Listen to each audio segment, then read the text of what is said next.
Only humans turn survival into a product, because when demand never stops, someone will always charge for supply. Look at the price of gas now! It's $7.55 a gallon! Hey Putin, we're sending you a bill! Listen up. Here's an excerpt from a video we've all seen at some point, where a guy complains about gas prices. You've noticed?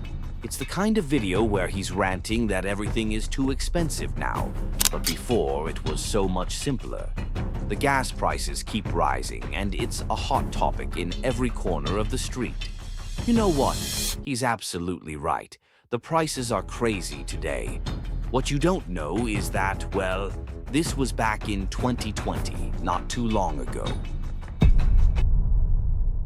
2020. The year when everyone decided to hit pause, even though no one asked for it. Remember? The whole world in pause mode. The global economy on standby, like an old tube TV that refuses to turn on. The planes, the ones that were supposed to take us to exotic destinations, were grounded. And the shops, well, closed indefinitely. Kind of like that last parcel you've been waiting for 3 weeks. And people? Stuck at home, cozy, but not really on vacation. It's madness.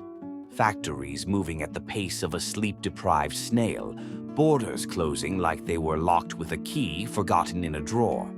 And in a day, we're all sitting there, virtually, of course, asking, so, how much longer do we have to wait before we can go outside?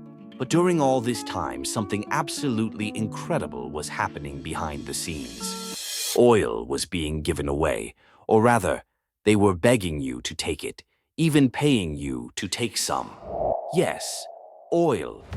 The price per barrel dropped below £0 in April 2020, meaning they were paying you up to £30 to take a few barrels. It's surreal, right? Something so essential to our daily lives. But how could something as useful as fuel be treated this way? Well, the answer lies in an old economic principle: supply and demand. When demand plummets, supply becomes a burden. And that's exactly what happened. With the lockdown, people stayed home. The roads were empty, planes stopped flying, factories slowed down. There were barrels of oil piling up, and no one needed it. The consequences were massive, far beyond what we imagined in 2019. Oil, rendered useless, left tanks full and engines idle. The industry surrounding oil, from refineries to gas stations, quickly suffered. Job losses multiplied, and large companies cut their staff, some even closing completely.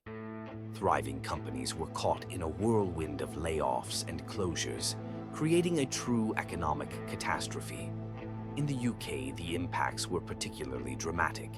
London, a hub of activity, saw its industries suffer, with sectors like hospitality and transportation at a standstill.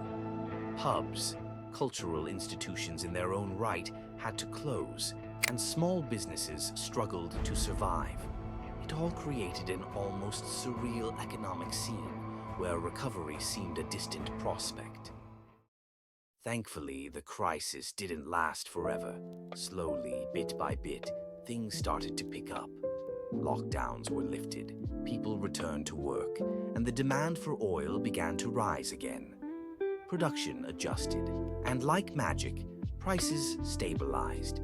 But that was just a return to normal after the explosion. What this crisis showed us is that the value of a good, no matter how indispensable it is, depends on its utility at a given moment. What was vital yesterday may not hold value today, and what seems unnecessary today could become essential tomorrow. That's the real lesson of 2020. So, next time you complain about gas prices, think about this story. And remember, it's all about utility. Name another product you think the price only depends on its usefulness. Don't forget to subscribe.